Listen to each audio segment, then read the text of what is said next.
আজকে যে দেখাটা হচ্ছে এই দেখাটা আমাদের প্রত্যাশা ছিল না।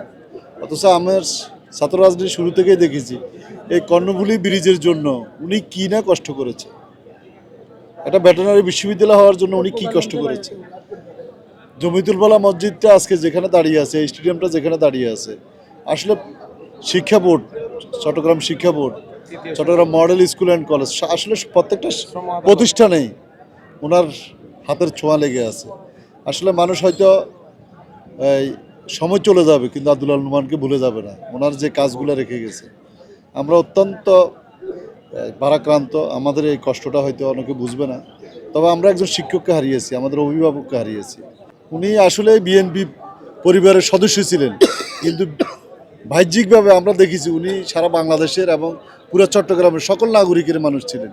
আপনি একটা জিনিস লক্ষ্য করুন, আজকে যাকে জিজ্ঞাসা করবেন তিনি আব্দুল নোমানকে চিনেন, আব্দুল নোমান ওনাকে চিনেন, এবং যেই এলাকায় যাকে জিজ্ঞাসা করবেন এবং যে এলাকায় যে উন্নয়ন হয়েছে আপনারা জিজ্ঞাসা করবেন, বলবেন যে এটা আব্দুল নোমান করেছে। আসলে তার বিষয়টা একেবারে অভাবনীয়। আল্লাহ পাক ওনাকে জান্নাতুল ফেরদৌস নসিব করি, আমরা সেই দোয়াই করি। সর্বোপরি সারা বাংলাদেশের মানুষ ওনাকে ভালোবাসে, উনি সারা বাংলাদেশের একজন বৈশ্বিক রাজনীতিবিদ হিসাবে ইতিমধ্যে স্বীকৃতি পেয়েছেন।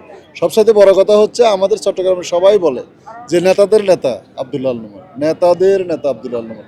আজকে যারা এখানে অনেক বড় নেতা চট্টগ্রামের অথবা বিএনপি সর্বোচ্চ নেতা, তারা ওনার সহকর্মী বা সান্নিধ্যে ছিলেন। আমাদের সবসময় সবসময় উনি আমাদের সহযোগিতা করেছেন। তো নভেম্বর একটা গুণ, তো নভেম্বর কারোর জন্য ধরুন আমরা একটা কমিটি করব, কারোর জন্য প্রস্তাব করবেন, উনি ওখানে জোর করতেন না, উনি বলতেন না যে অমুক দিতে হবে, উনি শুধু একটি কথাই বলতেন যে আমি অমুকের নাম প্রস্তাব করছি, তোমরা যদি তাকে যোগ্য মনে করো, তাকে যদি সাংগঠনিক মনে করো, তোমরা তাকে রাখবে।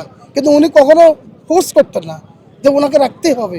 এ হলো ওনার একটা রাজনৈতিক গুণ ছিল, ওইটা রাজনীতি একটা একজন রাজনীতি নেতার একটা গুণ ছিল। এটা তো অসাধারণ। নভেম্বর তো শুধু একজন রাজনীতি নেতা না, উনি রাজনীতি একটি প্রতিষ্ঠান।